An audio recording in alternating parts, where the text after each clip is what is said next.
My name is Beatrice Hamilton. I am 72 years old, and I have lived through more than most people can imagine. I spent 35 years teaching high school literature, raised 3 children as a single mother after my husband passed when I was 48, and sacrificed everything I had to give them the best life possible. But nothing, absolutely nothing, prepared me for what happened on December 31st, 2023. If you are listening to this story, please leave your like and tell me in the comments where you are watching from. I want to know how far this story has reached. I had been planning this trip for months. My eldest son Michael lives in Seattle with his wife Jennifer and their 2 beautiful children.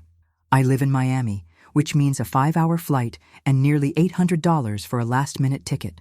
But when your son calls you 3 weeks before New Year and says, "Mom, we're having a big family celebration," the kids keep asking when Grandma Beatrice is coming. What do?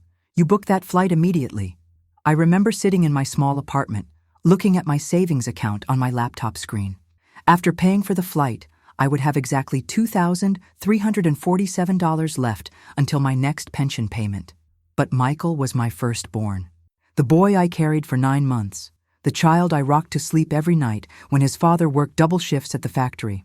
The young man I put through college with 3 part-time jobs and endless sacrifice. I packed my best dress, the navy blue one with small flowers that Michael always said made my eyes shine. I bought gifts for everyone. A beautiful cashmere scarf for Jennifer that cost me $120, educational toys for the children worth another $80, and a bottle of aged whiskey for Michael that set me back $65. Every penny carefully calculated, every purchase an investment in family love. The flight was turbulent. December 31st is not the best day to fly, but I gripped my armrest and thought about my grandchildren's faces when they would see me. Little Emma, only 6 years old, with her bright blonde curls, and Thomas, 8 years old, so serious and intelligent, always asking me to tell him stories about the old days. I landed in Seattle at 4 in the afternoon. The weather was freezing, something I had not anticipated coming from Miami's warm climate. My light jacket was completely inadequate, but I was too excited to care. I took a taxi directly from the airport to Michael's house, spending another $42 I had not budgeted for. The house looked magnificent. Michael and Jennifer live in a beautiful suburban neighborhood with large houses and perfectly manicured lawns. Through the windows, I could see warm lights, people moving around, the glow of what clearly was a wonderful New Year's party in progress. My heart filled with joy. My son had done well for himself. All those years of sacrifice had been worth it. I walked up the stone pathway, carrying my small suitcase and the bag of carefully chosen gifts. I could hear laughter and music coming from inside, children's voices mixed with adult conversation, the sound of my family celebrating together. I knocked on the door with a smile so wide it hurt my cheeks. The door opened, and there was Michael, my beautiful boy, now 34 years old, successful and handsome in his crisp white shirt. But something was wrong. Instead of the warm welcome I expected, his face went pale. He looked behind him nervously, then stepped outside, partially closing the door behind him. "Mom, what are you doing here?" The question hit me like a physical blow. "What do you mean? What am I doing here? You invited me, Michael. You said the children were asking for me. You said you were having a family celebration." He ran his hand through his hair, a gesture I recognized from his childhood when he was about to lie about broken dishes or unfinished homework. "Mom, Jennifer doesn't want you at the party. She says you make her uncomfortable. She says you judge everything she does." I stood there in the freezing Seattle evening, holding my bag of gifts, wearing my best dress, having spent nearly $1,000 and traveled 3,000 miles, and listened to my son tell me I was not welcome in his home. "Michael, please. I flew here to be with my family. I brought gifts for everyone. I just want to see my grandchildren." He looked back at the door again, and I heard Jennifer's voice from inside, sharp and demanding. "Michael, who is it? Close the door. You're letting the cold air in." My son looked at me with what I can only describe as shame, and said the words that would change everything between us forever. "I'm sorry, Mom. You need to leave. My wife doesn't want you here." And then he closed the door. Not slammed it. Just closed it quietly, leaving me standing alone in the cold darkness, listening to the sounds of celebration from which I had been excluded. But I did not cry. I did not bang on the door. I did not make a scene. Instead, I did something that would prove to be far more powerful than any argument I could have made. I walked back to my taxi, which thankfully was still waiting, and asked the driver to take me to the nearest hotel. But first, I stopped at a convenience store and bought a simple piece of paper and a pen. I wrote one sentence, folded the paper, and returned to Michael's house. I slipped it under his garden gate and left. 4 days later, my phone would not stop ringing. But that part of the story comes later. The taxi driver was a kind, elderly man named Robert who had immigrated from Somalia 20 years earlier. As we drove through the cold Seattle streets, he kept glancing at me in the rearview mirror with concerned eyes. I must have looked like exactly what I was, a heartbroken grandmother who had just been rejected by her own son. "Are you okay, ma'am? You look like you need to talk to someone." I appreciated his kindness, but I was not ready to speak yet. The shock was still too fresh, the humiliation too raw. I simply asked him to take me to a decent but affordable hotel near the airport. I had already spent too much money on this disaster, and I needed to be practical about what came next. The Holiday Inn Express cost me $89 per night. I booked it for 3 nights, thinking I would try to salvage something from this trip. Maybe I could call Michael the next day when emotions had cooled down. Maybe I could take the grandchildren out for lunch without Jennifer present. Maybe there was still a way to fix this. My room was small but clean, with a view of the hotel parking lot and the gray Seattle sky.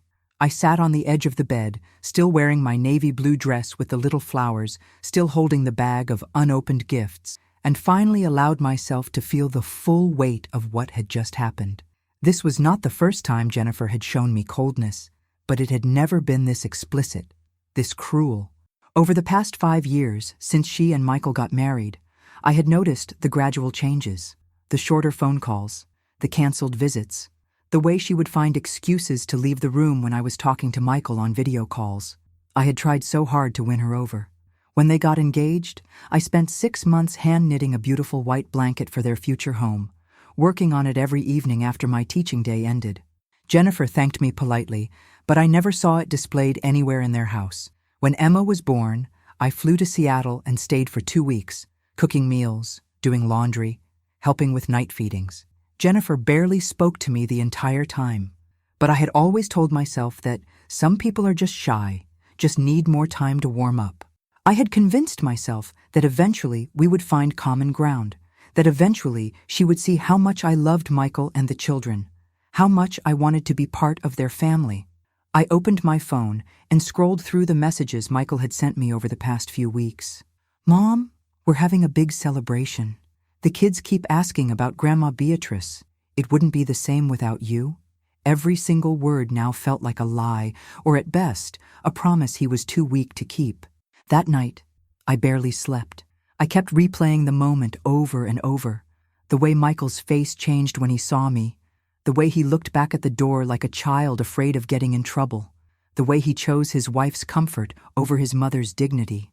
The next morning, January 1st, 2024, I called Michael. The phone rang 6 times before he answered. "Mom, I was going to call you today." "Were you, Michael?"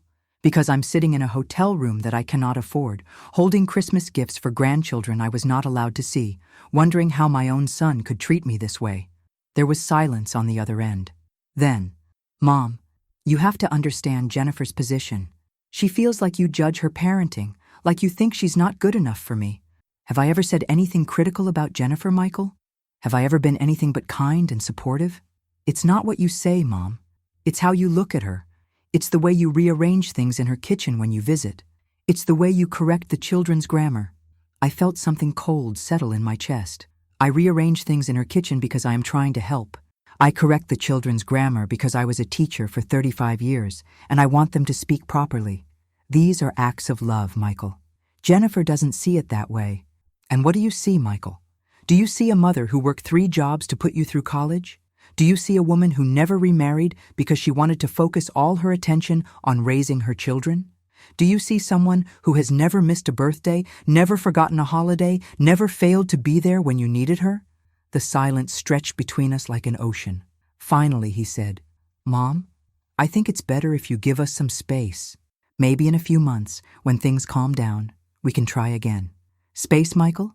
I live 3,000 miles away. How much more space do you need? I have to go, Mom. The kids are asking for breakfast. He hung up. My own son hung up on me while I sat alone in a hotel room on New Year's Day. That afternoon, I walked through downtown Seattle. The streets were quiet, most people recovering from the previous night's celebrations. I found myself in Pike Place Market, watching families walk together, parents pushing strollers, grandparents holding small hands. I thought about the piece of paper I had left at Michael's gate. One sentence, 15 words that would either change nothing or change everything. By evening, I had made my decision. I would not try to call again. I would not beg for acceptance. I would not compromise my dignity any further. I changed my flight to leave the next morning and spent my last evening in Seattle writing in the hotel notepad. Not a letter to Michael, not an angry message to Jennifer. Something else entirely. Something that would prove to be the beginning of the end of their comfortable lies. The next morning, I flew back to Miami with my unopened gifts and a heart full of cold determination. I did not cry during the flight. I did not feel sorry for myself. Instead, I began to plan. Back in my small Miami apartment, I sat surrounded by the unopened gifts and tried to make sense of what had just happened. But to truly understand this betrayal, I need to take you back to the beginning, to show you exactly what I had sacrificed for Michael and how we had arrived at this moment. I married Michael's father, Robert Hamilton, when I was 22 years old. Robert was a good man, a factory worker with calloused hands and a gentle heart. We had 3 children, Michael in 1989, Sarah in 1992, and David in 1994. Life was not easy, but it was full of love and hope for the future. Everything changed when Robert was diagnosed with lung cancer in 2005.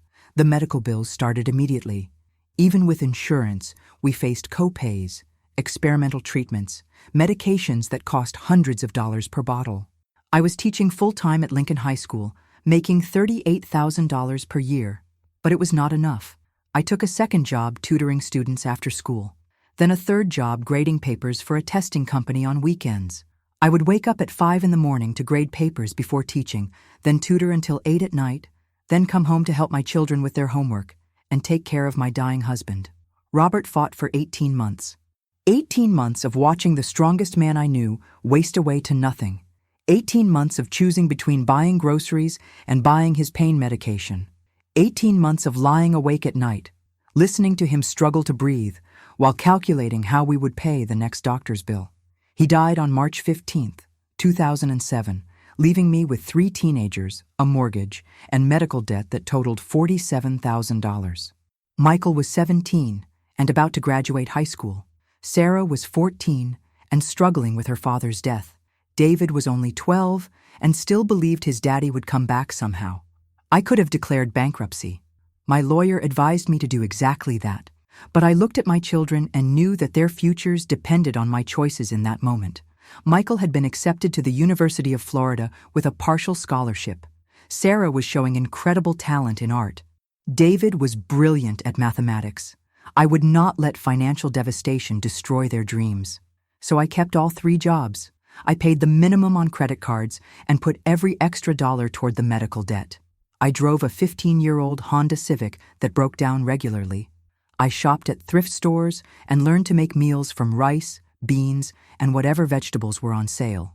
Michael's college years nearly broke me financially.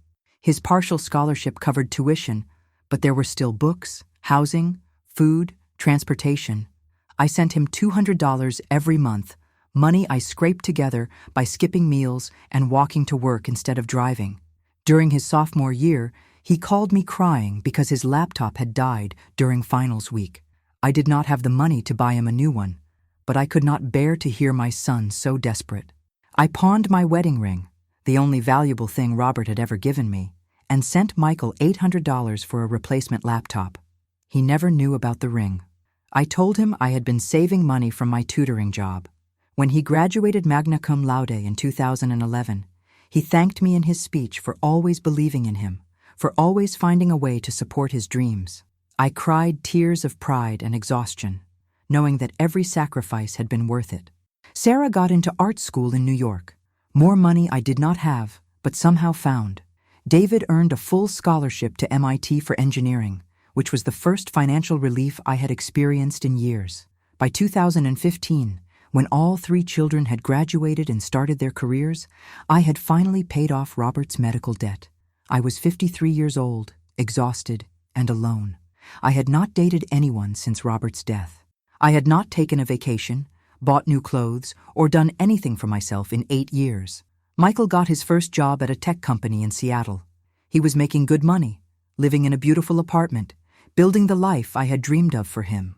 When he called to tell me about his new girlfriend Jennifer, I was thrilled. When he said she was a kindergarten teacher from a good family, I thought she sounded perfect for him. I met Jennifer for the first time at their engagement party in 2018. She was beautiful, blonde, well-educated, everything I had hoped Michael would find. But from our very first conversation, I sensed something cold in her attitude toward me. "So you're the famous teacher, Mother," she said with a smile that did not reach her eyes. "Michael talks about you constantly, about how you worked so hard to put him through school." I thought she was being kind, acknowledging my sacrifices. I did not realize she was already building a narrative in which I was the overbearing mother who would never think anyone was good enough for her precious son. The wedding in 2019 was elegant and expensive. Michael asked me to give a speech during the reception. I talked about watching my son grow from a little boy who was afraid of the dark into a man who brightened every room he entered.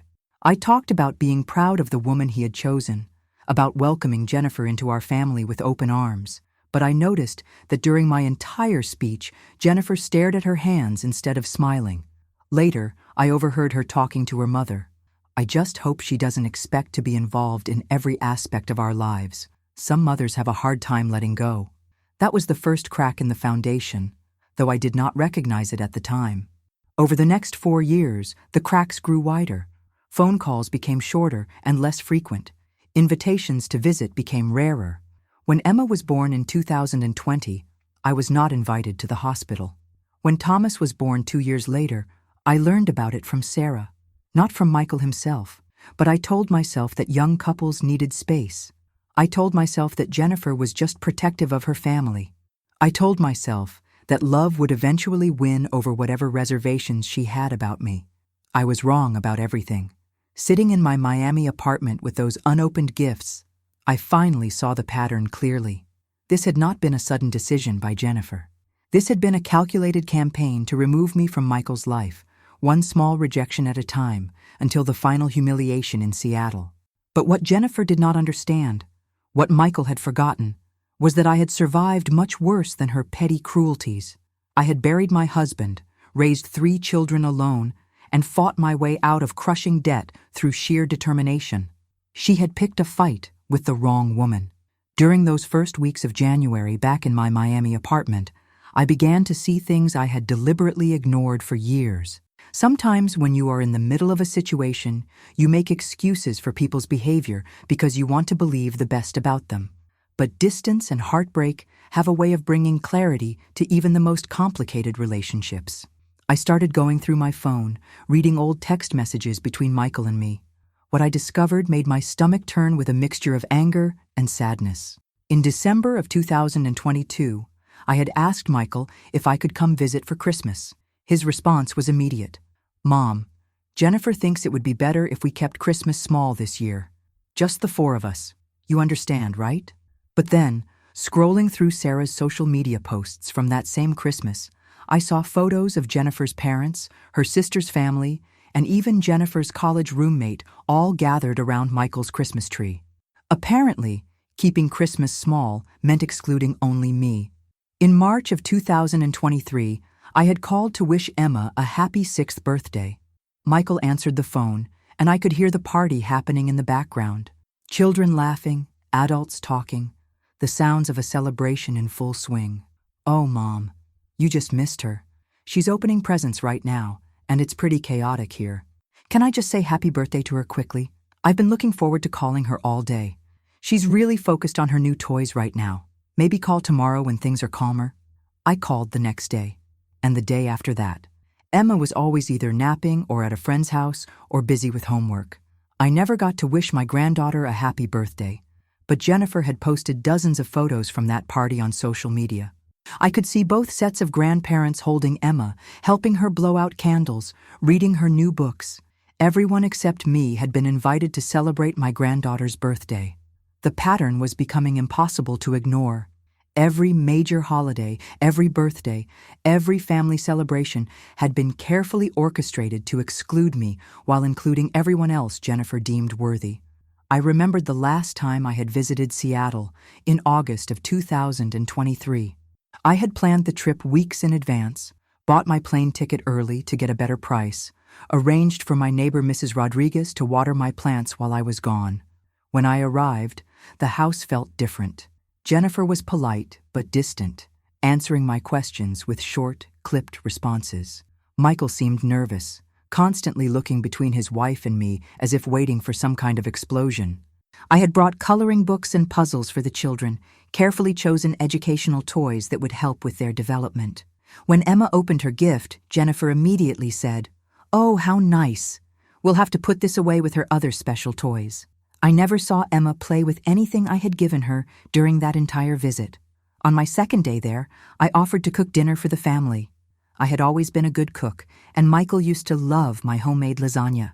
I spent 3 hours in Jennifer's kitchen, carefully preparing everything from scratch, using the most expensive ingredients I could find at the grocery store. When we sat down to eat, Jennifer took one small bite and said, "This is really rich, isn't it? I don't think the children should eat too much of this. Their stomachs are sensitive to heavy foods." She ordered pizza for Emma and Thomas, leaving them to eat cardboard while my carefully prepared meal grew cold on their plates. That same evening, I was reading a bedtime story to Emma when Jennifer appeared in the doorway. "Emma, sweetie, it's getting late. Grandma Beatrice needs to let you get ready for bed now." I had been reading for exactly 7 minutes. The next morning, I found Jennifer reorganizing the children's bookshelf, putting away all the books I had brought them during previous visits. When I asked her about it, she said, "We're trying to minimize clutter. The children have so many books already." But I could see Jennifer's mother's gifts prominently displayed throughout the house. Hand-knitted sweaters hanging in the children's closets, photo frames with pictures of Jennifer's family on every surface, toys and games that clearly came from Jennifer's side of the family scattered throughout the playroom. Only my gifts were considered clutter. The final insult during that visit came when I offered to take the children to the zoo while Michael and Jennifer had some time alone together. I thought I was being helpful, giving them a chance to reconnect while I spent quality time with my grandchildren. Jennifer's response was swift and cold. "I don't think that's a good idea. The children don't know you well enough to be alone with you for that long." Don't know me well enough. I was their grandmother. I had been sending them birthday cards and Christmas gifts since they were born. I had flown across the country multiple times to see them. But according to Jennifer, I was essentially a stranger who could not be trusted alone with my own grandchildren. I should have confronted this pattern years ago. I should have demanded explanations, insisted on respect, refused to accept these calculated humiliations. But I had been so afraid of losing access to Michael and the children completely that I had convinced myself patience and kindness would eventually win Jennifer over. I had been playing by rules that were rigged against me from the beginning. But now, sitting in my apartment with those unopened Christmas gifts, I realized something that Jennifer had not counted on. All of her careful manipulations, all of her strategic exclusions, all of her efforts to erase me from my son's life had created something she had not intended. They had created documentation. A paper trail of lies, contradictions, and deliberate cruelties that I could trace back through years of text messages, social media posts, and witnessed conversations. Jennifer thought she was smarter than me. She thought I was just a lonely old woman who would accept whatever scraps of attention she was willing to throw my way. She was about to learn that underestimating a woman who had fought her way through poverty, debt, and loss was the biggest mistake she would ever make. Because I was not just angry anymore. I was strategic, and I was ready to play this game by my own rules. The note I had left at Michael's gate contained exactly 15 words. "A mother's love is unconditional, but a mother's will is not.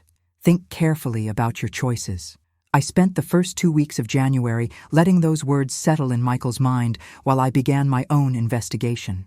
Because if there is one thing 35 years of teaching teenagers taught me, It is that people who lie about small things usually lie about big things too. I started with social media. Jennifer was prolific on Instagram, Facebook, and something called TikTok that my neighbor's daughter had helped me understand. Jennifer documented everything, every meal, every family outing, every milestone in the children's lives. What she did not realize was that she was also documenting her lies. I created a spreadsheet on my laptop, something I had learned to do during my last years of teaching when everything became digital. In one column, I listed every event Jennifer had posted about. In another column, I noted whether I had been invited or even informed. In a third column, I recorded what excuse Michael had given me for my exclusion. The pattern was even worse than I had remembered. Emma's first day of kindergarten, posted on September 5th, 2023, with photos of both Jennifer's parents dropping Emma off at school. Michael's text to me that same day: Emma started school today. Everything went smoothly. No mention that it was happening, no invitation to be part of this milestone. Thomas's school play in October, 17 photos posted showing Jennifer's entire extended family in the auditorium. Michael's explanation when I asked why I had not been told: "Oh, it was just a small thing." Thomas only had 2 lines. Halloween 2023. Pictures of the children trick-or-treating with Jennifer's parents, Jennifer's sister's children, and several family friends. When I called that evening to ask how the children's Halloween had gone, Michael said, "We kept it low-key this year. Just walked around the neighborhood for an hour." Thanksgiving 2023. An elaborate feast with 14 people around Jennifer's dining room table. When I had asked in November if I could come for Thanksgiving, Michael said, "Jennifer's cooking for the first time, and she's really nervous. She wants to keep it simple." Each lie was small by itself. Each exclusion could be explained away with reasonable-sounding excuses.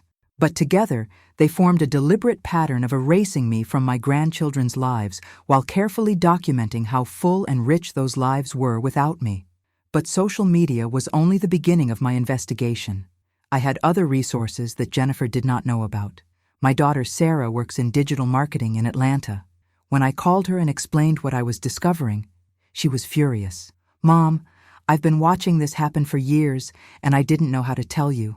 Jennifer has been posting about family events that you were clearly excluded from. I've seen the photos. I've seen her parents and her sister's family at every single holiday while you're sitting alone in Miami. Why didn't you say anything, Sarah?" "Because I knew it would hurt you, and I kept hoping Michael would stand up to her eventually. But Mom, it's gotten worse since they moved into that new house." New house. Michael had not told me they had moved. When was the last time I had been given their current address? Sarah helped me understand something else I had missed. Jennifer had been posting what Sarah called subtle digs about me for years. Posts about mothers-in-law who don't respect boundaries. Articles about helicopter grandparents. Memes about toxic family members that she shared with comments like, "Some people just can't take a hint." She's been building a narrative about you, Mom. Making you look like the problem so that when she finally excluded you completely, everyone would think it was justified. This revelation made me physically sick. While I had been bending over backward to win Jennifer's approval, she had been systematically destroying my reputation within Michael's social circle. But Sarah's most important discovery came when she looked deeper into Jennifer's online activity. "Mom, she's been posting in mothers' groups about you, asking for advice about dealing with difficult mother-in-laws, complaining about grandparents who think they know better than the parents. She's been crowdsourcing reasons to exclude you." Sarah read me some of Jennifer's posts from a private Facebook group for mothers in Seattle. "My mother-in-law insists on correcting my children's grammar every time she visits. She rearranges things in my kitchen without asking. She brings gifts that I specifically asked her not to bring. How do I set boundaries without causing drama with my husband?" My Mile called during my daughter's birthday party and expected to talk to her right then, even though we had a house full of guests. She doesn't seem to understand that our lives don't revolve around her schedule. Thinking about limiting visits from Emile, she makes me feel judged in my own home. My husband says I'm being too sensitive, but I don't think I should have to feel uncomfortable in my own house. Each post had dozens of responses, all encouraging Jennifer to put her foot down and protect her family from my supposedly toxic behavior. Jennifer had spent years building a case against me in the court of public opinion, gathering supporters who would validate her decision to exclude me from my son's life. But what Jennifer did not realize was that in documenting her complaints so thoroughly, she had also documented something else, her own premeditation. This was not a spontaneous decision made in anger on New Year's Eve. This was a calculated campaign that had been planned and executed over years, and she had made one crucial mistake. In her eagerness to gather sympathy and support, she had put her manipulation in writing. Everything was screenshot, saved, documented. Sarah was systematically saving every post, every comment, every piece of evidence that showed Jennifer's true motivations. "Mom," Sarah said during one of our evening phone calls, "I think you need to talk to David about this too. He's a lawyer now. He might have ideas about what legal options you have." Legal options. The phrase sent a chill through me, but also something else. Hope, maybe, or determination. Because Jennifer had made this a battle, and she had chosen her weapons: lies, manipulation, and public humiliation. But she had forgotten that I was not just a retired teacher from Miami. I was a woman who had fought her way through poverty and loss. I was a mother who had sacrificed everything for her children's success. I was a grandmother who had earned the right to be part of her grandchildren's lives. And I was about to show Jennifer exactly what happens when you underestimate a woman who has nothing left to lose. My youngest son, David, graduated from Harvard Law School in 2017 and now works for a prestigious firm in Boston specializing in family law. When I called him and explained everything I had discovered, his response was immediate and professional. "Mom, I need you to send me everything. Every text message, every social media post Sarah has saved, every piece of documentation you have. What you're describing sounds like a deliberate campaign of parental alienation." Parental alienation. I had never heard the term before, but when David explained it, everything clicked into place. It's a pattern of behavior where one person systematically undermines a child's relationship with another family member, usually a parent or grandparent. The alienating person uses manipulation, lies, and emotional pressure to turn the child against the targeted family member. "But David, Jennifer isn't turning the children against me directly. She's turning Michael against me." "Mom, Michael is still acting like a child when it comes to his relationship with his wife. Jennifer has convinced him that choosing her over you is the only way to have a peaceful marriage. She's essentially holding his relationship with his children hostage to force him to exclude you." David asked me to be completely honest about my behavior during visits. Had I ever criticized Jennifer directly? Had I ever undermined her authority with the children?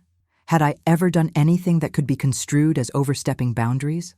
I thought carefully before answering. I corrected Emma's grammar once when she said, "Me and Thomas want ice cream." I helped organize Jennifer's kitchen when I was cooking dinner because I couldn't find anything. I brought educational toys because I wanted the children to learn while playing. But David, I was trying to be helpful, not critical. "Mom, I believe you.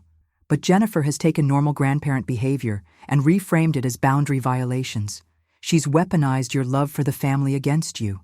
David explained that what made this particularly insidious was how Jennifer had built external validation for her narrative. By posting in mothers' groups and gathering support for her position, she had created an echo chamber that reinforced her belief that excluding me was justified. The really concerning part, Mom, is the New Year's Eve incident. She deliberately set you up for maximum humiliation. Think about it. Michael invited you weeks in advance. You spent money you couldn't afford. You traveled 3,000 miles, and then they rejected you at the door while celebrating with everyone else. That wasn't spontaneous. That was calculated cruelty. What can I do about it, David? What legal options do I have? Honestly, from a legal standpoint, your options are limited.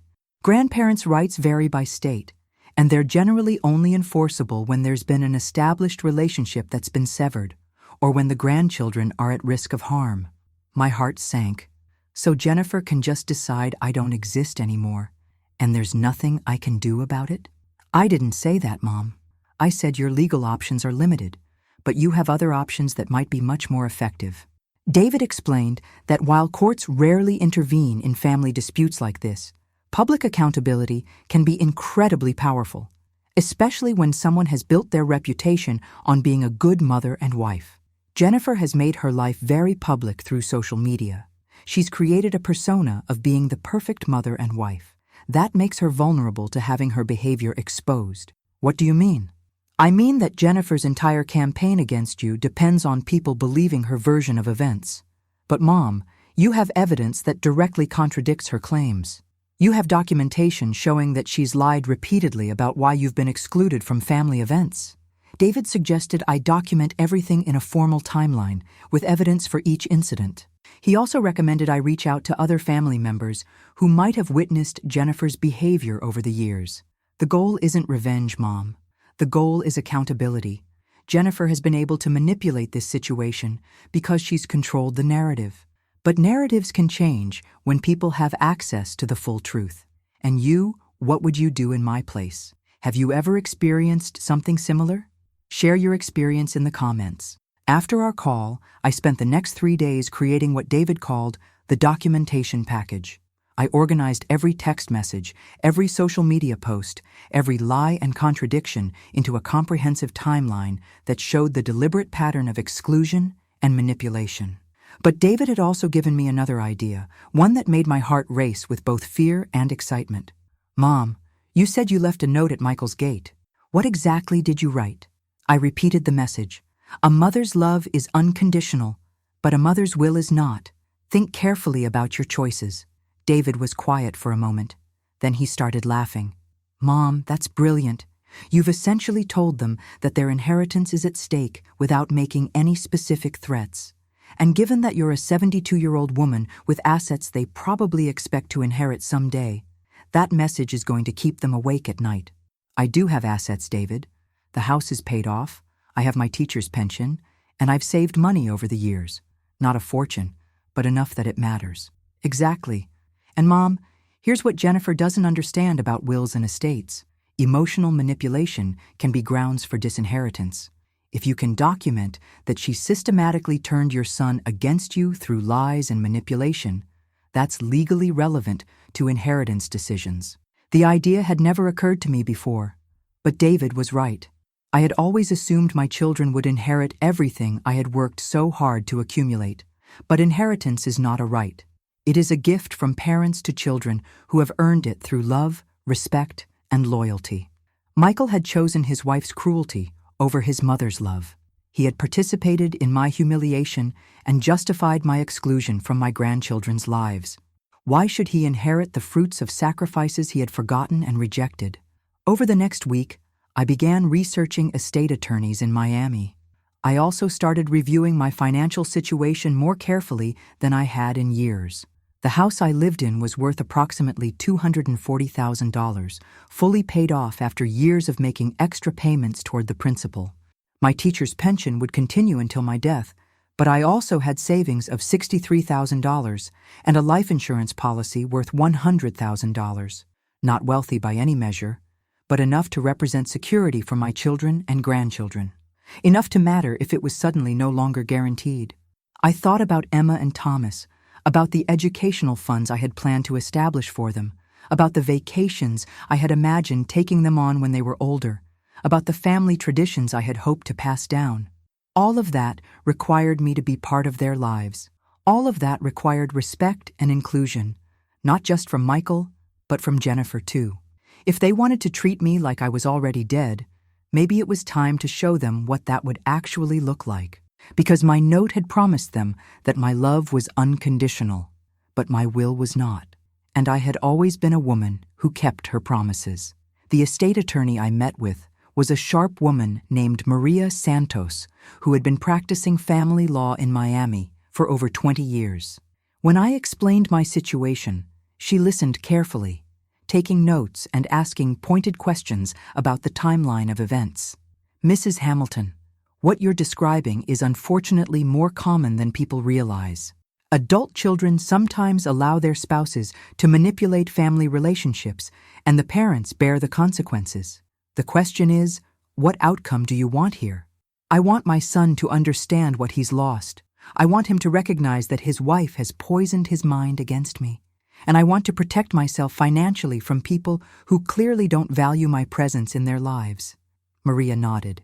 "Let's talk about your current estate plan. Do you have a will?" I did have a will, created 15 years earlier when Robert was dying. It was simple. Everything divided equally between my 3 children, with provisions for the grandchildren if my children predeceased me. Standard, loving, generous. Mrs. Hamilton, this will was created under very different circumstances. Your relationship with your son has changed significantly, and more importantly, you now have evidence of deliberate manipulation and emotional abuse. Those are legally relevant factors in estate planning. Maria explained that while I could not completely disinherit Michael without risking a legal challenge, I could certainly modify my will to reflect the current reality of our relationship. We can create what's called a no contest clause, which means that if anyone challenges the will, they forfeit their inheritance entirely. We can also include detailed explanations for your decisions, making it clear that this is not a decision made in anger, but a rational response to documented behavior. But Maria's most interesting suggestion involved something I had not considered: a revocable trust. With a trust, you maintain complete control over your assets during your lifetime, but you can change the beneficiaries at any time based on how your family relationships evolve. Think of it as a living document that reflects your current reality. She walked me through the numbers. If I placed my house, savings, and life insurance into a trust, the total value would be approximately $403,000. Divided equally among 3 children, that would mean each child could expect to inherit about $134,000. For Michael and Jennifer, who were clearly planning their financial future around my eventual death, losing that inheritance would be devastating. Mrs. Hamilton, I want you to understand something important. This is not about punishing your son. This is about protecting yourself from people who have demonstrated that they do not value your well-being. You have the right to leave your assets to people who love and respect you. Maria also raised a point that had not occurred to me. What would happen to the inheritance I had planned for Emma and Thomas? Your grandchildren are innocent in this situation. If you want to ensure they still benefit from your estate while holding their parents accountable, we can create separate educational trusts that go directly to the children when they reach adulthood. The idea was brilliant. I could create trusts for Emma and Thomas that would pay for their college education and provide them with a financial foundation for their adult lives. But those trusts would be managed by Sarah and David, not by Michael and Jennifer. Michael and Jennifer would lose their inheritance, but the children would still be provided for. It was perfect justice, protecting the innocent while holding the guilty accountable. How long does this process take? I asked. We can have the paperwork ready within 2 weeks. But Mrs. Hamilton, I strongly recommend that you try one more time to reconcile with your son before making these changes permanent. Once you sign these documents, there's no going back without creating additional legal complications. That evening, I called Sarah to discuss Maria's recommendations. Mom, I think the trust idea is brilliant, but are you sure you want to go this far? This isn't just about money. This is about permanently changing your relationship with Michael. Sarah, Michael already permanently changed our relationship when he chose Jennifer's comfort over his mother's dignity. I'm just acknowledging the reality he created. What about the grandchildren? Won't this hurt them too? The educational trusts will ensure Emma and Thomas are still provided for. But Sarah, if Jennifer succeeds in completely erasing me from their lives, they're going to grow up not knowing their grandmother anyway. At least this way, when they're adults, they'll have financial security and maybe some questions about why their inheritance came through a different path than their parents' inheritance. Sarah was quiet for a moment. Mom, what if this backfires? What if instead of bringing Michael to his senses, it just makes him angrier? Then I'll know for certain that I made the right decision. Sarah, a child who would choose money over his mother's love, is not a child worth sacrificing my dignity for. But I wanted to give Michael one final chance, one opportunity to acknowledge what had happened and work toward reconciliation before I made these changes permanent. I decided to write him a letter. Not an angry letter, not an accusatory letter, but a clear, honest explanation of how his choices had affected me and what needed to change for us to move forward. I spent 3 days writing that letter, weighing every word, ensuring that my tone was firm but not hostile, clear, but not threatening. "Dear Michael," it began, "I am writing to give you one final opportunity to address what happened on New Year's Eve and the pattern of exclusion that led to that moment." I detailed specific incidents over the past 5 years, always focusing on actions and consequences rather than accusations or emotions. I explained how each lie had hurt me, how each exclusion had damaged our relationship, how the culmination in Seattle had forced me to reevaluate everything I thought I knew about our family. I understand that marriage requires compromise and that wives deserve their husband's loyalty. But marriage does not require cruelty to other family members, and loyalty should not come at the expense of basic human decency. The letter was 4 pages long, typed and printed on my personal letterhead. Professional, clear, devastating. At the end, I included one final paragraph. "I have always planned to leave my estate to my children because I believed family relationships were built on mutual love and respect. Recent events have forced me to reconsider whether those beliefs are justified. You have 30 days from the receipt of this letter to contact me with a plan for rebuilding our relationship. If I do not hear from you, I will assume you are content with the current situation and will adjust my estate planning accordingly." I signed it Beatrice Hamilton instead of Mom. Let him think about what that change meant. I mailed the letter on a Tuesday, sent via certified mail so I would know exactly when he received it. Then I waited. The 30-day countdown had begun. Michael received my letter on Thursday, January 25th. I know this because the certified mail receipt showed his signature at 3:47 in the afternoon, Pacific time. I also know because my phone started ringing exactly 6 hours later. But it was not Michael calling. It was Jennifer. "Beatrice, we need to talk." The use of my first name instead of any family title told me everything I needed to know about her mindset. But I kept my voice calm and professional. "Hello, Jennifer. I sent that letter to Michael. If he has something to say to me, I would prefer to hear it from him directly. Michael is very upset right now. He can't believe you would threaten him over money. He's too emotional to have this conversation, so I'm calling on his behalf." I did not threaten anyone, Jennifer. I simply informed my son that recent events have caused me to reconsider my estate planning. That is my right as an adult woman who has worked hard for everything I own. You're trying to manipulate him into choosing between his wife and his mother. That's emotional blackmail. The irony was so thick I could have cut it with a knife.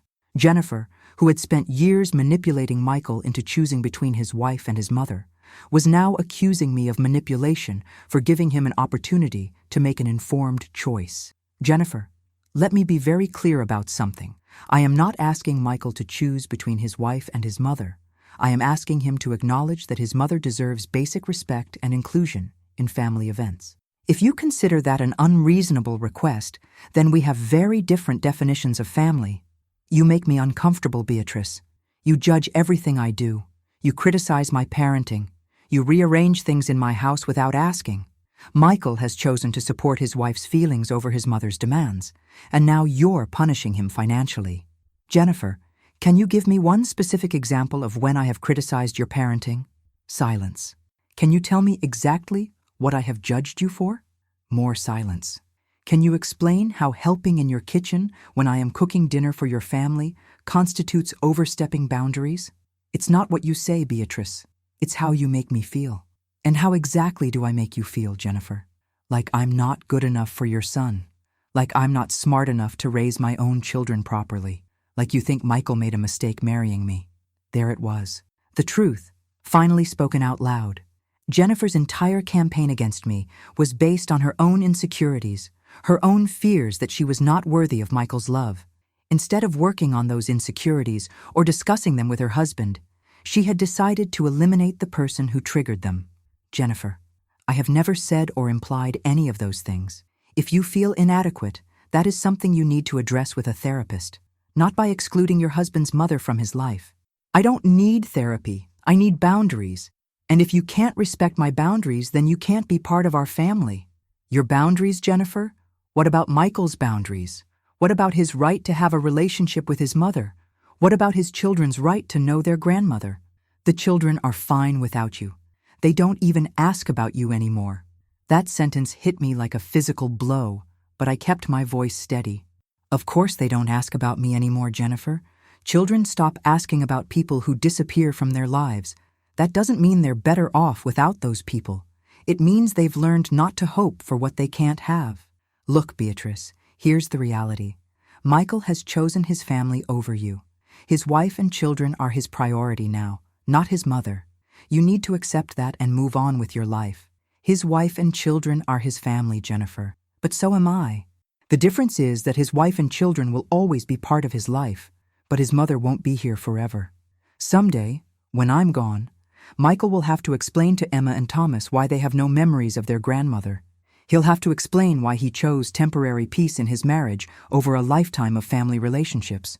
That's exactly the kind of guilt trip manipulation I'm talking about. It's not manipulation, Jennifer. It's reality. I am 72 years old. My time with my grandchildren is limited by biology, not by choice. You have decades ahead of you to build relationships with them. I have whatever time is left, and you've decided that should be 0. The conversation continued for another 20 minutes, but it became clear that Jennifer had not called to find a solution. She had called to justify her position and to gauge my seriousness about the inheritance changes. She was particularly interested in the details of my estate planning. How much money are we talking about here, Beatrice? Enough that it would make a significant difference in Michael's financial future. Enough that losing it would require him to reconsider his retirement planning. You can't disinherit your own son over a family disagreement. I can and I will if he continues to treat me as expendable. Jennifer, my money represents 40 years of work, sacrifice, and careful saving. I earned every dollar through my own labor. I have the absolute right to leave it to people who value my presence in their lives. What do you want from us? Finally, the real question. I want inclusion in family events. I want regular contact with my grandchildren. I want to be treated with the same respect you show to your own parents. I want Michael to acknowledge that his behavior on New Year's Eve was unacceptable and to commit to rebuilding our relationship.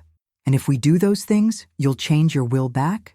If those changes are genuine and sustained, yes. Jennifer hung up without saying goodbye. For the next week, my phone was silent. No calls from Michael, no texts, no attempts at communication. The silence told me everything I needed to know about their priorities. They were not calling because they missed me or because they wanted to rebuild our relationship.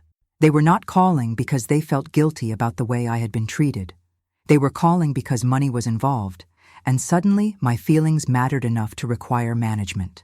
On February 5th, exactly 10 days after Jennifer's call, I received a text message from Michael. Mom, Jennifer and I have discussed your letter.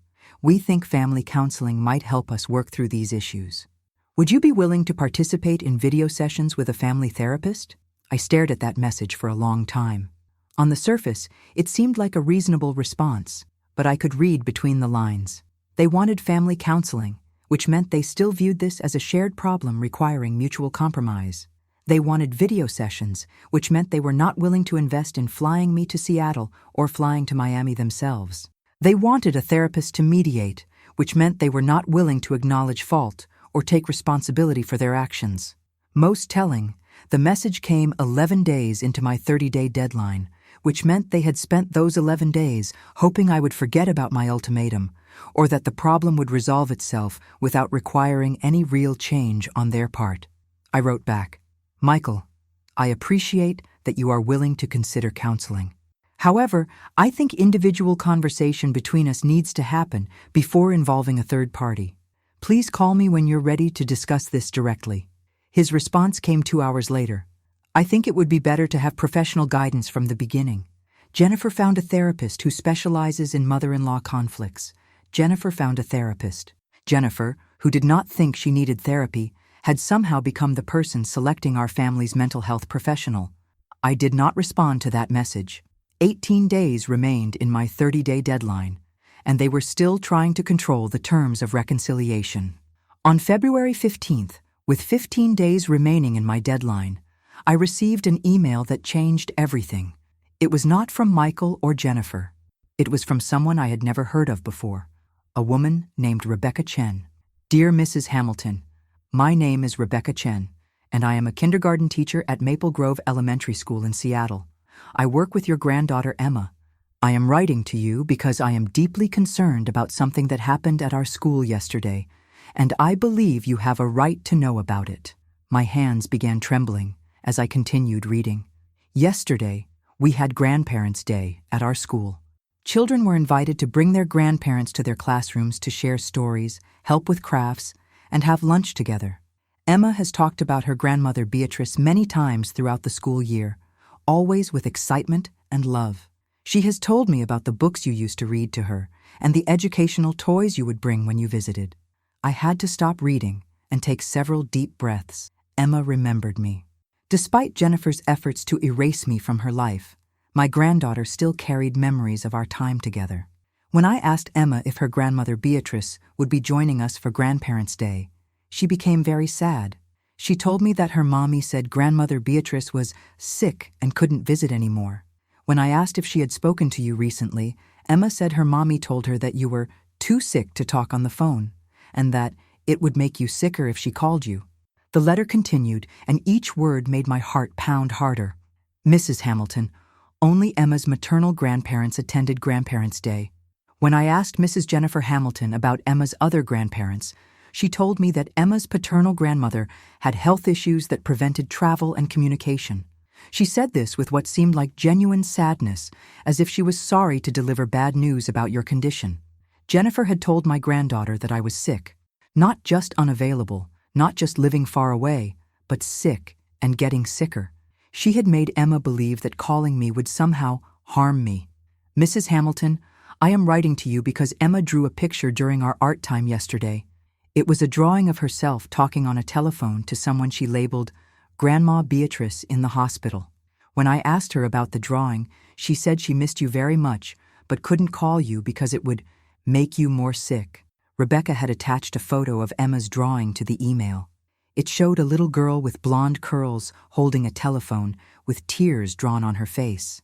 On the other side of the phone was a figure lying in a hospital bed with the words Grandma Beatrice, written in Emma's careful 6-year-old handwriting. Mrs. Hamilton, I have been teaching for 12 years, and I have never seen a child so heartbroken about a grandparent's illness. Emma's sadness seemed genuine and deep. If you are indeed ill, please accept my sympathy. But if you are not ill, I thought you should know what your granddaughter has been told about your absence from her life. The email was signed with Rebecca's full contact information and included a note that she was sending this email from her personal account because she was not sure if reaching out to me was appropriate through official school channels. I printed the email and Emma's drawing, then sat in my kitchen staring at them for nearly an hour. Jennifer had not simply excluded me from my granddaughter's life. She had created an elaborate lie that made Emma believe I was dying and that any attempt to contact me would cause me physical harm. This was not just manipulation. This was psychological abuse of a 6-year-old child. I immediately called David. Mom, this changes everything. Jennifer has crossed a line from family manipulation into child abuse, making a child believe her grandmother is dying when she's not, making her afraid to reach out for comfort, causing her emotional distress through deliberate lies. This is actionable. What do you mean, actionable? I mean, this gives us grounds for legal intervention. This isn't just about inheritance anymore, Mom. This is about protecting Emma from psychological harm. David explained that using a child's love for a grandparent to manipulate the child's emotions could constitute emotional abuse, particularly when the lies were causing the child obvious distress. Mom, I want you to contact this teacher and get everything documented. We need written statements about Emma's emotional state, copies of the drawing, and any other evidence of how Jennifer's lies are affecting the children. I called Rebecca Chen that evening. She was even more concerned when speaking directly than she had been in her email. Mrs. Hamilton, I have to ask directly. Are you ill? I am in perfect health, Ms. Chen. I was excluded from my son's New Year's celebration because his wife does not want me in their lives. My granddaughter has been told I am sick and dying because it was easier than explaining that her mother has forbidden me from seeing her. Oh my God. Mrs. Hamilton, Emma has been carrying this burden for months. She's been worried about you, afraid for you, and guilty that she can't help you. This explains so much about her behavior lately. Rebecca told me that Emma had become more withdrawn in recent months, particularly around holidays and family events. She had stopped talking about her extended family and seemed sad when other children talked about their grandparents. "Mrs. Hamilton, I know this is not my place, but Emma loves you very much. She talks about you as if you were the most important person in her world. Whatever happened between you and her parents, she is suffering because of your absence." That night, I made a decision that would prove to be the final straw for Michael and Jennifer. I wrote a letter to Emma. Not a long letter, not a letter that criticized her parents or explained the adult conflicts she was too young to understand. Just a simple letter that let her know I was alive, healthy, and thinking about her. "My dearest Emma, I heard that you were worried about me being sick. I want you to know that I am perfectly healthy and happy. I live in a sunny place called Miami, where I read books and take care of a small garden. I think about you and Thomas every single day, and I love you more than all the stars in the sky. You are a wonderful, smart, beautiful little girl, and I am so proud to be your grandmother. Love always, Grandma Beatrice." I included a recent photo of myself in my garden, smiling and clearly healthy, along with a small packet of flower seeds that Emma could plant if she wanted to. I sent the letter to Rebecca Chen with a request that she give it to Emma privately, away from her parents, so that Emma could see for herself that I was not sick or dying. I also sent a copy of the letter and Emma's drawing to Michael with a note. "Your daughter believes I am dying in a hospital, because that was easier for your wife than explaining why I am not allowed to see my grandchildren. This stops now." My phone rang within an hour. It was not Michael calling. It was Jennifer, and she was furious. "How dare you contact Emma's teacher? How dare you interfere with my daughter's education? How dare you send letters to my child behind my back? Jennifer, my granddaughter has been living in fear that her grandmother is dying. You created that fear with deliberate lies. I corrected those lies with the truth. If that makes you uncomfortable, perhaps you should reconsider the stories you tell children. You have no right to contact Emma without my permission. You are not part of her life anymore. I will not have you confusing her with your manipulation. The only person who has confused Emma is you, Jennifer. You told a 6-year-old child that her grandmother was sick and dying. You made her afraid to call me because she thought it would hurt me. You have traumatized my granddaughter with your lies. I protected my daughter from your toxic influence. Everything I told her was to help her understand why you couldn't be part of our lives anymore. You could have told her the truth, Jennifer. You could have said that the adults had disagreements and needed time to work things out. Instead, you chose to make her believe I was dying. That choice reveals everything I need to know about your character." Jennifer's voice became cold and threatening. "If you ever contact Emma or her teacher again, I will call the police. I will get a restraining order. I will make sure you never see my children again." "Your children, Jennifer. Emma and Thomas are my son's children too. They are my grandchildren. You do not have the unilateral right to erase me from their lives based on your personal insecurities. Watch me." She hung up. 10 minutes later, Michael called. "Mom, you've gone too far. Contacting Emma's teacher, sending letters to our daughter.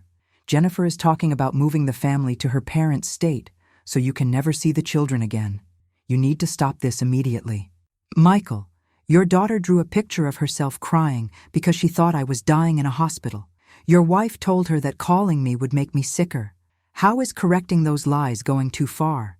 You should have come to us first. You should have talked to Jennifer and me before involving outsiders. I tried to come to you, Michael. I sent you a letter 30 days ago asking for a conversation. Instead of calling me, you had your wife call me. Instead of addressing the real issues, you suggested therapy with a counselor she selected. You have shown me repeatedly that you are not interested in honest communication. Mom, if you don't back down from this, Jennifer will make sure you never see Emma and Thomas again. Is that what you want? Michael, Jennifer cannot take away something I don't have. I haven't seen Emma and Thomas in 6 months. I wasn't invited to their birthdays, their school events, or your holiday celebrations. Jennifer has already made sure I never see them. The only difference now is that you're both being honest about it. So what happens now? Now you live with the consequences of your choices, Michael.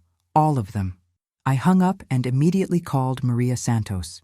Maria, I'm ready to sign those papers, and I want to add a clause about the emotional abuse of my grandchildren. This isn't just about disrespect to me anymore. This is about protecting Emma and Thomas from psychological manipulation. I'll have everything ready by tomorrow afternoon.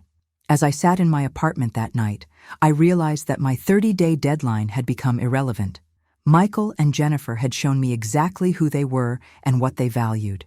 They valued control over connection, lies over truth, and their own comfort over a child's emotional well-being. Emma's drawing sat on my kitchen table, a 6-year-old's heartbreak captured in crayon and tears. Tomorrow, I would sign papers that would ensure Michael and Jennifer never benefited financially from the woman they had tried so hard to erase.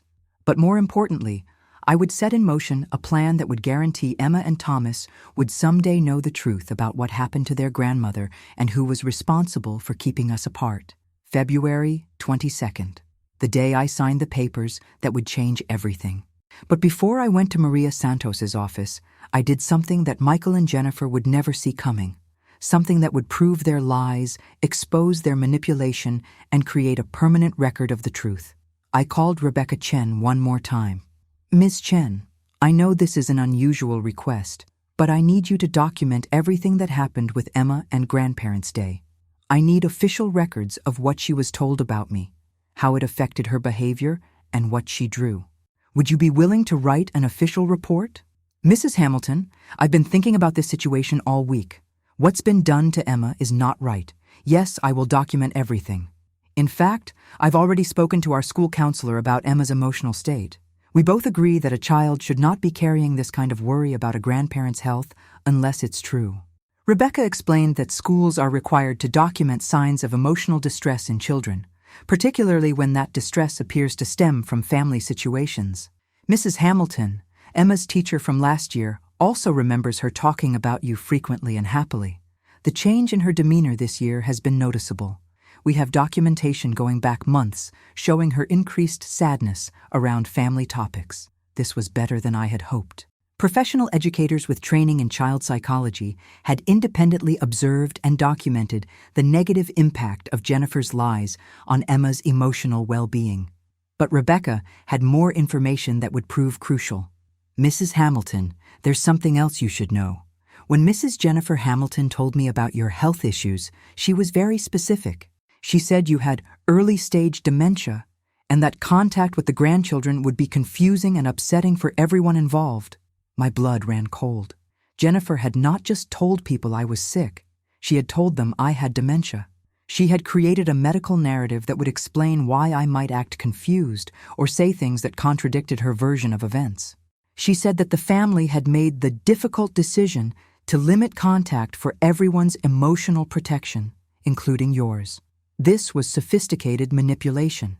If I ever tried to contact Emma's school again, if I ever showed up at family events, if I ever contradicted Jennifer's narrative, people would dismiss my words as the confused ramblings of a woman with dementia. Jennifer had not just excluded me from my family. She had systematically destroyed my credibility with anyone who might help me reconnect with my grandchildren. Ms. Chen, I need you to understand something very clearly. I do not have dementia. I do not have any cognitive impairment. I am a retired teacher with a sharp memory and complete mental faculties. Everything Mrs. Hamilton told you about my health was a deliberate lie. Mrs. Hamilton, I believe you completely.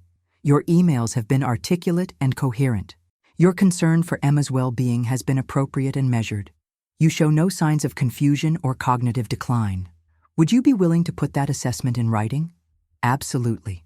That afternoon, I met with Maria Santos with a folder full of documentation that I had never expected to need. Rebecca Chen's report, Emma's drawing, screenshots of Jennifer's social media posts, text messages showing the pattern of lies and exclusions, medical records proving my cognitive health. Mrs. Hamilton, this is no longer just about estate planning. What you've uncovered is a systematic campaign of defamation and parental alienation. Jennifer has essentially created a false medical narrative to justify cutting you out of your grandchildren's lives. Maria explained that the dementia lie was particularly insidious because it served multiple purposes. First, it explains to outsiders why you're not involved with the family without making Jennifer look cruel. Second, it discredits anything you might say in your own defense. Third, It creates a medical justification for keeping the children away from you. It's actually quite sophisticated psychological warfare. What can I do about it? We document everything. We create a legal record that shows Jennifer's lies, their impact on the children, and your actual mental and physical health status. Then we structure your estate in a way that ensures this documentation becomes part of the permanent record. Maria had prepared not just new estate documents, but what she called a comprehensive family protection package. The new will explicitly disinherited Michael, citing documented emotional manipulation, deliberate exclusion from family events, and participation in defamatory lies about my mental health.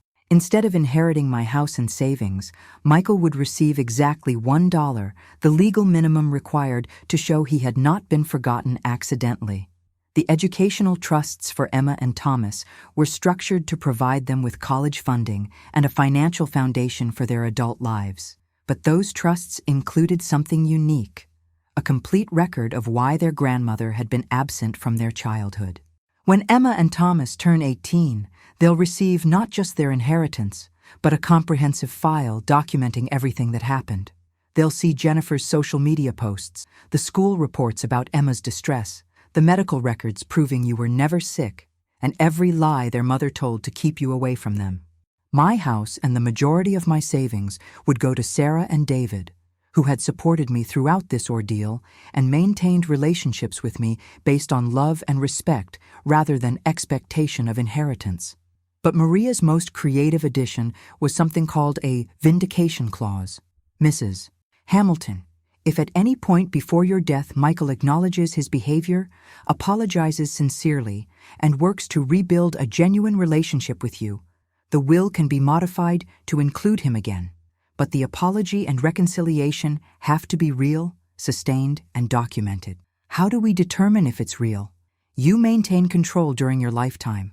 If Michael suddenly becomes loving and attentive when he learns about the inheritance changes, you'll know he's motivated by money, not genuine remorse. But if he reaches out not knowing about the will changes, if he acknowledges his mistakes without financial pressure, then you can decide whether to give him another chance. The entire package took 3 hours to review and sign. When it was finished, I owned a legal fortress that protected my assets, my reputation, and most importantly, ensured that my grandchildren would someday know the truth about what happened to their grandmother. Mrs. Hamilton, there's one more thing we should discuss. Do you want Michael and Jennifer to know about these changes? I thought about this carefully. Part of me wanted them to know immediately, wanted them to understand the financial consequences of their choices. But a larger part of me wanted to see how they behaved when they thought they still had control over the situation. Not yet. Let them think they've won. Let them believe their manipulation was successful. I want to see who they really are when they think there are no consequences for their actions. That's wise. Sometimes people reveal their true character when they think they're facing no accountability. That evening, I called Sarah and David to explain what I had done. "Mom, I'm proud of you," Sarah said. "You protected yourself and the grandchildren while holding Michael accountable for his choices. That takes incredible strength." David's response was more analytical but equally supportive. "Mom, you've created a perfect legal structure. If Michael ever tries to claim you were mentally incompetent when you signed these documents, you have medical records, witness testimony, and professional assessments proving your mental acuity. If he tries to claim undue influence, you have documentation showing this was a rational response to documented bad behavior. What happens now? Now we wait and see how long it takes them to realize that actions have consequences." I did not have to wait long. 3 days later, my phone rang. It was Michael, and his voice was different. Not angry, not defensive, but scared. "Mom, Jennifer's been doing some research about inheritance law. She's worried that your letter about changing your will was serious. She wants to know if we can work something out." "What kind of something, Michael?" "Maybe we could arrange some visits. Maybe a phone call with the kids once a month. Jennifer thinks that might be enough to satisfy you." Once a month. After years of deliberate exclusion, after lies about my mental health, after traumatizing Emma with stories about my fictional illness, Jennifer was graciously offering me 1 phone call per month with my own grandchildren. "Michael, what do you think about that offer?" "I think it's fair, Mom. It gives you contact with the kids without overwhelming Jennifer with too much involvement from you. There it was.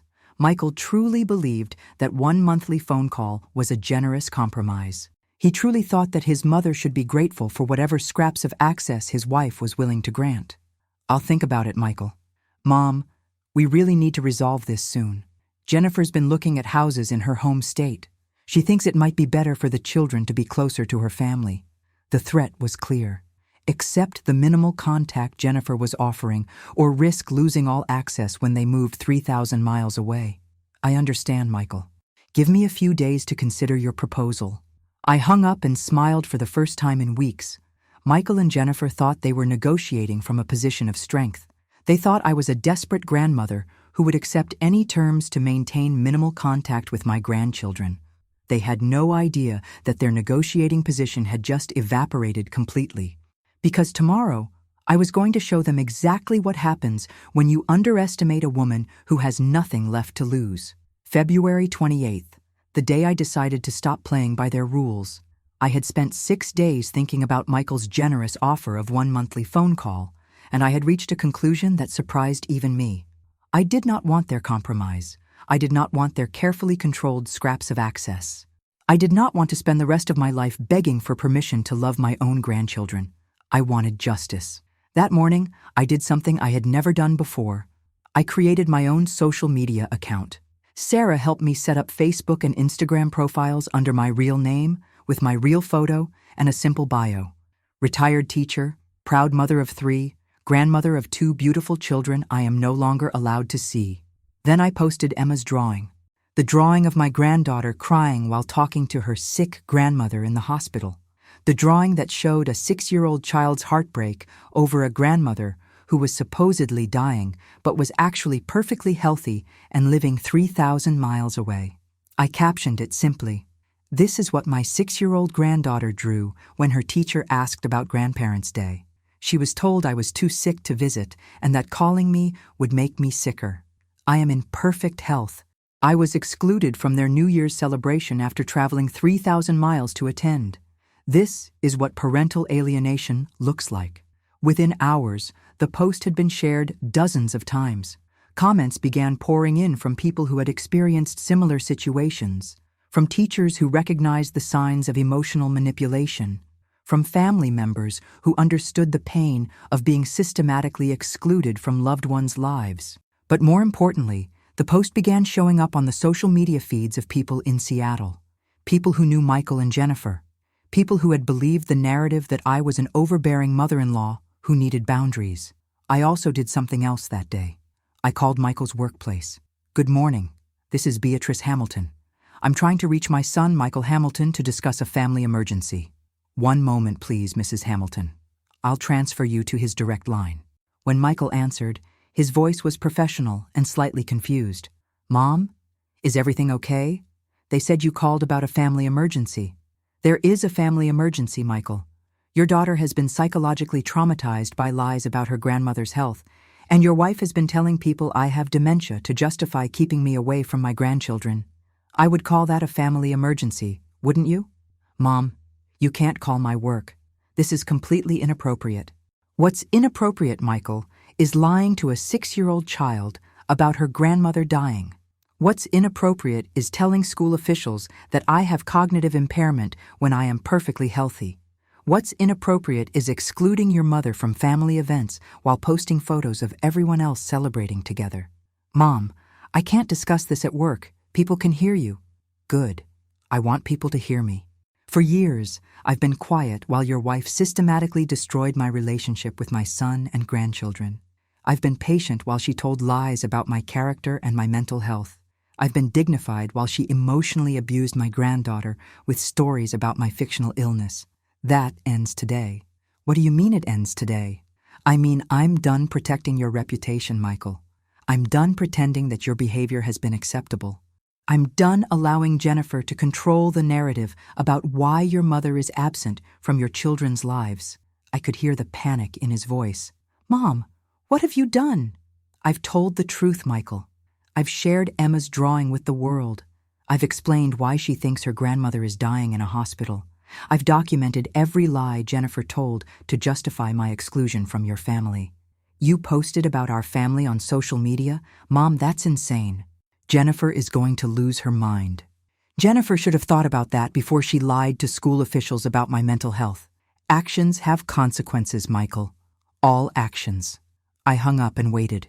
My phone started ringing within 20 minutes. First Michael, then Jennifer, then Michael again. I did not answer any of their calls. Instead, I continued posting. I posted screenshots of text messages showing the pattern of exclusions. I posted photos of myself looking healthy and happy, contradicting the narrative of illness Jennifer had created. I posted Rebecca Chen's report about Emma's emotional distress. Each post was factual, measured, and devastating. By evening, my social media posts had been shared hundreds of times. Comments were pouring in from people expressing outrage at Jennifer's behavior, sympathy for Emma's situation, and support for my position.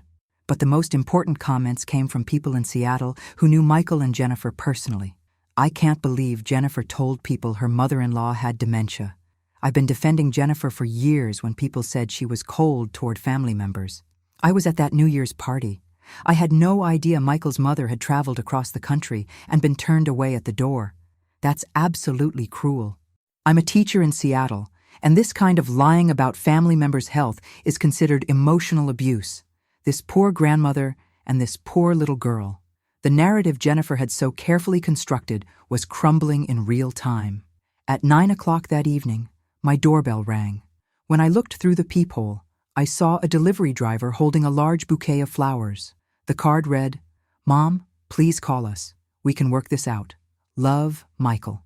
I threw the flowers in the trash without removing them from their plastic wrapping. An hour later, another delivery. This time, it was a basket of expensive fruit and gourmet items.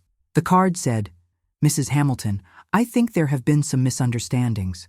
I would like to clear the air. Respectfully, Jennifer." The basket joined the flowers in the trash. At 11 o'clock, my phone rang. This time, it was David calling. "Mom, Michael just called me. He's panicking. He says you've posted private family information on social media and that Jennifer is talking about filing harassment charges." Let her try, David. Everything I've posted is true and documented. If Jennifer wants to file harassment charges for posting the truth about her behavior, I welcome that legal battle. Discovery would be very interesting. Mom, he also said something about inheritance. He asked me if I knew whether you had actually changed your will. What did you tell him? I told him that was between you and your attorney. But Mom, I think he's starting to realize you were serious about the consequences.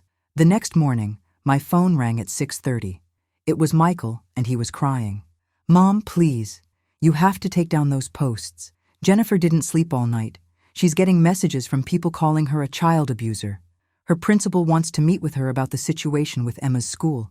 Please, this has gone too far." Has it gone too far, Michael? Or has it finally gone far enough?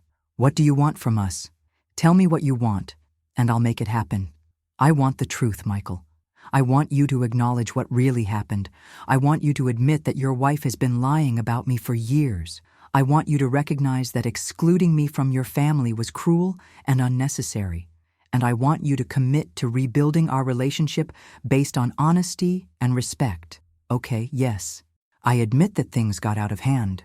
I admit that we should have handled things differently. Jennifer admits she made mistakes too. Now will you please take down the posts? Michael, those aren't admissions. Those are minimizations. Things didn't get out of hand. Your wife deliberately lied to school officials about my mental health. She didn't make mistakes. She systematically manipulated your daughter into believing her grandmother was dying. Mom, I'll do whatever you want. I'll call you every week. I'll bring the kids to visit. I'll make sure Jennifer treats you better. Just please stop destroying our reputation online. And there it was. The truth behind 30 years of sacrifice and love. Michael was not calling because he missed me. He was not calling because he realized how much he had hurt me. He was not calling because he wanted to rebuild our relationship. He was calling because his reputation was damaged, and he needed me to fix it. Michael, I have spent the last 6 months trying to understand how my son could choose his wife's comfort over his mother's dignity. Today, I finally have my answer. You didn't choose Jennifer over me. You chose convenience over character. You chose easy over right. You chose temporary peace over permanent family bonds. Mom, that's not fair. What's not fair, Michael, is a grandmother being told she can have one phone call per month with her own grandchildren. What's not fair is a 6-year-old being told her grandmother is dying when she's perfectly healthy. What's not fair is 30 years of sacrifice being repaid with humiliation and exclusion. So what happens now? Are you going to leave those posts up forever? Are you going to keep destroying our family? I'm not destroying your family, Michael. I'm revealing what you've already done to it. And you, do you believe that justice always arrives? Tell me what you thought of this story. I hung up and walked to my kitchen window. Outside, Mrs. Rodriguez was watering her garden in the morning sunshine. Normal people living normal lives, surrounded by family members who loved and respected them. For the first time in months, I felt something I had almost forgotten: peace. Michael and Jennifer had finally shown me exactly who they were when they thought they could control the situation. They had revealed their true priorities when their reputation was at stake. And tomorrow, they would learn that understanding the problem was only the beginning of facing the consequences. March 15th, 2024. Exactly 1 year since I had last held my granddaughter in my arms. The social media posts had been up for 2 weeks, and the impact had exceeded even my expectations. Jennifer's carefully constructed image as the perfect mother and wife had crumbled completely. Michael's colleagues were asking uncomfortable questions about his family situation. Most importantly, other family members who had been excluded by similar tactics were finding courage to tell their own stories. But that morning brought news that changed everything once again. Rebecca Chen called me with information that would prove to be the final piece of justice I had been waiting for. Mrs. Hamilton, I need to tell you something important. Yesterday, Emma asked me if she could call her grandma Beatrice. When I explained that she would need her parents' permission, she started crying. She said she had seen your picture on her aunt's phone and realized you didn't look sick like her mommy had told her. My heart stopped. Emma saw my picture? Apparently, your daughter Sarah has been showing Emma and Thomas photos of you on her phone during their video calls. The children have been asking Sarah why you look so healthy if you're supposed to be sick in the hospital. Sarah had never mentioned this to me, but I realized she had been conducting her own quiet rebellion against Jennifer's lies. By showing the children recent photos of me, she had been planting seeds of doubt about their mother's narrative. Mrs. Hamilton, there's more. Emma asked me directly if adults sometimes lie to children. When I explained that adults should always tell children the truth, she said she thought her mommy might have lied about you being sick. What did you tell her? I told her that she should talk to her parents about her concerns. But Mrs. Hamilton, this little girl is starting to understand that she's been manipulated. At 6 years old, she's beginning to see through her mother's lies. That afternoon, I received a call that I had been expecting but dreading. It was Michael, and his voice was different again. Not angry, not panicked, but defeated. Mom, we need to meet. Jennifer and I have been talking, and we think it's time to be completely honest with each other. I'm listening, Michael. Jennifer wants to fly to Miami to talk to you in person. She says she's ready to admit what she's done and work out a real solution. I was quiet for a long moment. After 2 years of fighting for this conversation, Jennifer was finally ready to acknowledge reality. But I was no longer sure I wanted her acknowledgement. Michael, what changed her mind? The school situation has gotten really complicated. Emma's been asking difficult questions. Some of Jennifer's teacher friends have seen your posts and are asking her about them. And honestly, Mom, I think Jennifer finally realizes she went too far. What about you, Michael? What do you realize? The silence stretched between us for nearly a minute. I realize I've been a coward, Mom. I realize I chose the easy path instead of the right path. I realize I let my wife hurt you because it was easier than standing up to her. I realize I've been a terrible son. Those words, spoken with genuine emotion, were what I had been waiting to hear for months. But they came too late. Michael, do you remember what I taught you when you were little about apologies? You said a real apology has 3 parts: admitting what you did wrong, explaining why it was wrong, and promising to do better. That's right. You've admitted what you did wrong. Can you explain why it was wrong? Because you deserved better. Because you sacrificed everything for us, and we repaid that sacrifice with cruelty. Because Emma and Thomas deserved to know their grandmother, and we took that away from them. Because love should never be conditional on someone else's approval. And can you promise to do better? I want to, Mom, but I don't know if it's too late. I don't know if Jennifer can really change. I don't know if Emma and Thomas will forgive us for lying to them. I don't know if you can ever forgive me. For the first time in our entire conflict, Michael was being completely honest. He was acknowledging not just his actions, but their consequences. He was facing the possibility that some damage cannot be undone. Michael, I received some legal documents yesterday that I think you should know about. What kind of legal documents? I've been invited to speak at a conference for family law attorneys about parental alienation cases. Apparently, my situation has become something of a case study in how social media can be used to document and expose systematic family manipulation. This was true. Maria Santos had been contacted by several legal organizations interested in my documentation methods and social media strategy. Mom, what does that mean? It means that what Jennifer did to me, what you allowed her to do, is being studied by lawyers across the country as an example of psychological manipulation and emotional abuse. Your wife's tactics are being taught as cautionary tales in family law courses. Michael was quiet for a long time. There's something else, Michael. I've also been contacted by a literary agent who thinks my story would make a compelling book about family dynamics and elder abuse. A book? About a grandmother who was systematically excluded from her family through lies and manipulation, who fought back using documentation and social media, and who ultimately had to choose between her dignity and her desire for family connection. Mom, you can't publish a book about our family. Why not, Michael? Everything in it would be true. Everything would be documented. The story would help other grandparents who are facing similar situations. Because it would destroy us completely. Because Emma and Thomas would someday read about their parents' behavior. Because it would follow us forever. Michael, Emma and Thomas are already going to learn about their parents' behavior. When they turn 18, they're going to receive detailed documentation of everything that happened during their childhood. The only question is whether they learn about it from a book that helps other families or from legal documents that simply assign blame. I let that information settle in his mind before continuing. There's one more thing you should know, Michael. I've updated my will. What do you mean? I mean that recent events have caused me to reconsider how I want my assets distributed after my death. I've made some changes that reflect the current reality of our family relationships. Mom, you can't cut me out of your will over this. I already have, Michael. You will inherit exactly $1, which is the legal minimum required to show that you weren't forgotten accidentally. The silence on the other end of the phone was deafening. However, I continued, there is a provision in the will that allows for changes if certain conditions are met. What conditions? Genuine reconciliation, Michael. Not just words, but actions. Not just apologies, but sustained change in behavior. Not just promises, but proof that you understand what love and respect actually look like. How long do I have? You have the rest of my life, Michael.